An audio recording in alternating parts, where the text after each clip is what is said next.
BJP రాష్ట్ర minority Morcha అధ్యక్షులు బాజీ ఆంధ్రప్రదేశ్ అభివృద్ధికి మైలురాయిగా నిలిచే బాద్వేల్ నెల్లూరు 4 లేన్ల కారిడార్కు 3,653 కోట్లకు పైగా నిధులకు ఓకే చెప్పడంపై ప్రధాని మోదీకి ధన్యవాదాలు తెలిపారు. పోలవరం ప్రాజెక్టులో ఏపీని సస్యశ్యామలం చేయాలనే దృఢ నిశ్చయంతో మోదీ ఉన్నారని చెప్పారు. ఆంధ్రప్రదేశ్ రాష్ట్రం నుంచి కూడా విజయానంద్ గారు కూడా పాల్గొనడం జరిగింది.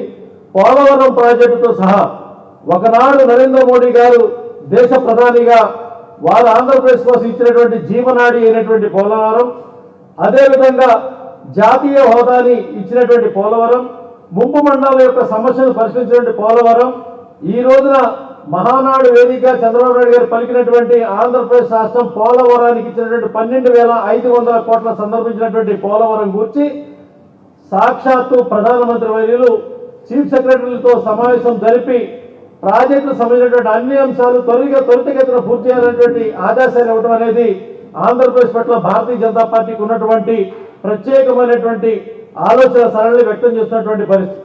ఈ రోజున ఆంధ్రప్రదేశ్కి అనేకమైనటువంటి అంశాలని చేయటం జరిగింది. కేంద్రం నుంచి ఏ రకంగా అయితే అమరావతికి 15,000 కోట్ల రూపాయలు ఇచ్చేటువంటి పరిస్థితి కలపడం కానీ, జాతీయ ప్రాజెక్టుల కోసం 1.20 లక్షల కోట్ల రూపాయలు నిధులు కేటాయింపు కానీ,